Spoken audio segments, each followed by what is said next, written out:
¿Qué tal? Buenas tardes. Continuando con esta serie de videos que nos hemos propuesto ir desarrollando, ya habíamos trabajado anteriormente lo que tenía que ver con la teoría de la libido en su colocación narcisista, y ahora les propongo que pasemos a pensarla desde otro punto de vista, y en este caso en lo que Freud plantea como las pulsiones que hacen a los lazos sociales.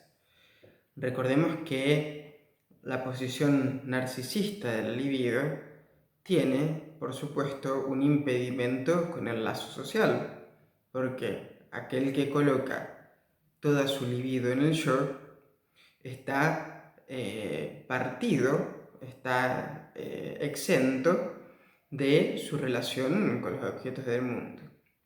Por eso, en este caso, he elegido un texto clásico de la obra de Freud, publicado en 1921, llamado Psicología de las masas y análisis del yo. En este texto, Freud va a ser puntual al demarcar rápidamente cuál es su interés. Su interés tiene que ver con lograr un desarrollo conceptual de este recorrido que justamente tiene la energía de investidura de poder pasar del yo a los objetos, pero siempre teniendo como una referencia de este movimiento libidinal aquello que habíamos explicado como el ideal del yo.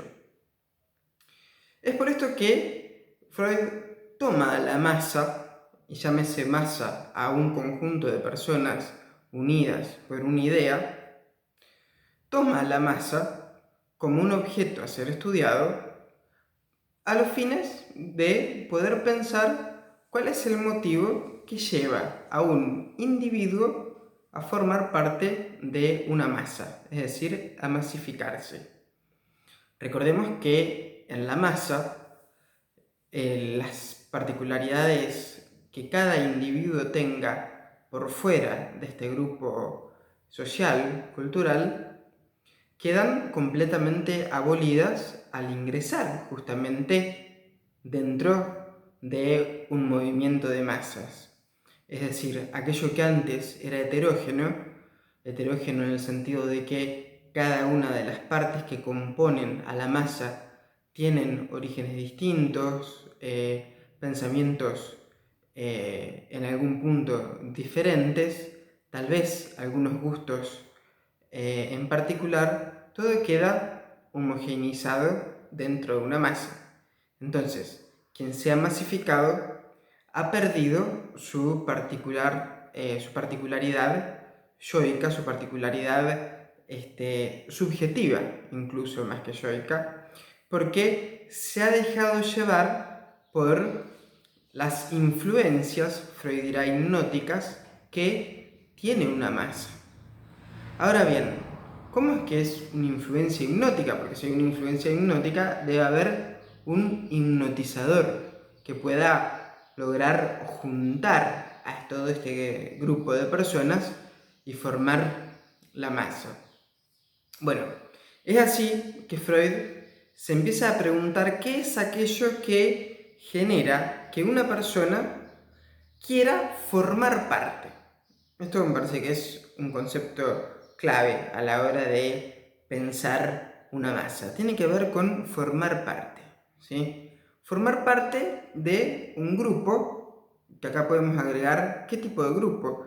Si es un grupo religioso, si es un grupo político, si es el ejército, si es un movimiento urbano, como podría ser un grupo de skaters. Bueno, todo esto son masas, en un sentido más acabado o en un sentido más acotado, pero todas forman un movimiento de masa. Esto queda a la vista cuando uno encuentra que las personas comparten algo, ya sea una forma de opinar con respecto a un punto en común, ya sea un tipo de ropa, una marca de ropa, ya sea una corriente económica o filosófica en particular, Y, esto es lo importante, ocupar cada una de estos puntos que hemos descrito, ya sea la ropa o las opiniones, ocuparlas de una manera total.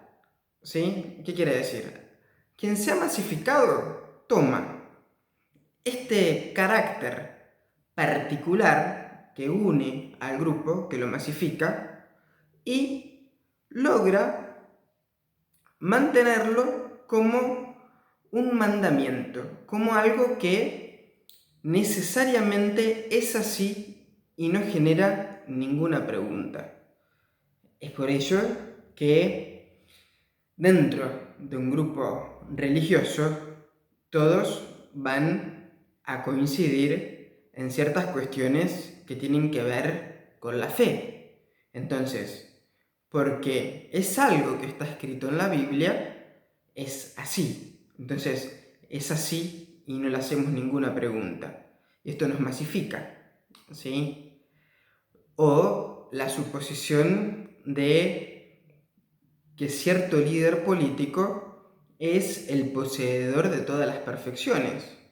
Movimientos de masa de este tipo eran muy frecuentes en la época de Freud, donde, recuerden que este texto es de 1921, se estaban desarrollando los movimientos totalitarios que marcaron toda la historia de Europa en el siglo XX, y me refiero al nazismo, me refiero al fascismo, a estos movimientos que se dan en Alemania, tan cercana a la Austria de Freud, como también aquellos movimientos que se desarrollaban en Italia, Japón, etc.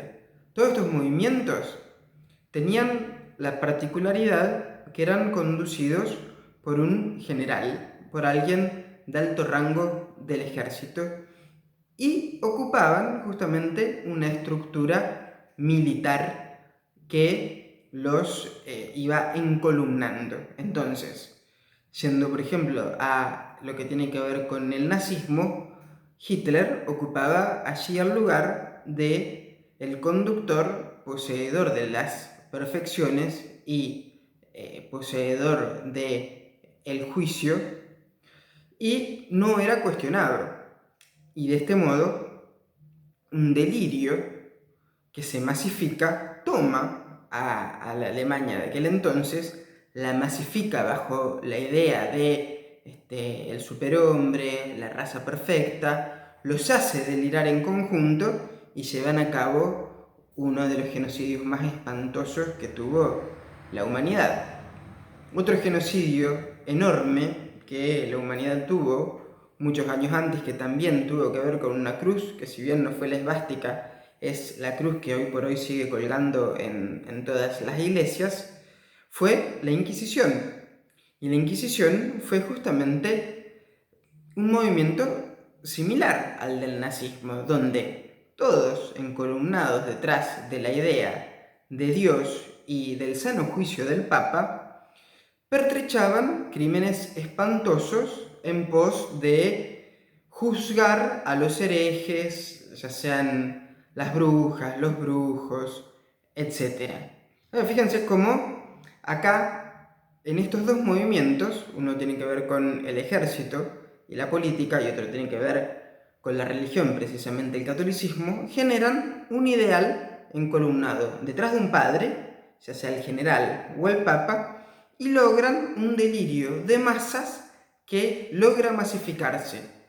Y hay, como dice este texto de Freud, una doble ligación libidinal hacia el conductor o el ideal y hacia los semejantes que forman parte de la masa, ya sea el soldado o el militante político que estaba a su lado, o el hermano católico que también sigue este tipo de ideologías. Esta sería la primera introducción a lo que tiene que ver con las masas, y aquí hemos planteado las dos masas artificiales, la iglesia y el ejército, y continuaremos con otras formas de masa para luego desembocar en las identificaciones. Así que seguimos la próxima.